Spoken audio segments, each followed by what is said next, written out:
Number ১, রাসূলুল্লাহ সাল্লাল্লাহু আলাইহি ওয়াসাল্লাম বলেন, যে ব্যক্তি আমার ৪০টি হাদিস আমার উম্মতের কাছে পৌঁছাবে তার জন্য আমি কিয়ামতের দিন বিশেষভাবে সুপারিশ করব। সুবহানাল্লাহ। নাম্বার ২, মানুষের মধ্যে যারা মৃত্যুকে বেশি করে স্মরণ করে এবং তার জন্য প্রস্তুতি নেয় তারাই সবচেয়ে বুদ্ধিমান।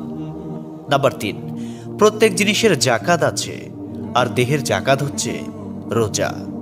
নাম্বার ৪, যে তার সময় আল্লাহর জন্য ব্যয় করে না তার জন্য জীবন অপেক্ষা মৃত্যু শ্রেয়।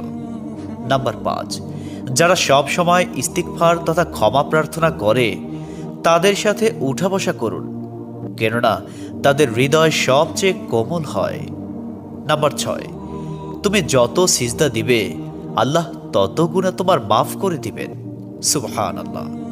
নাম্বার ৭, সূরা ফাতিহা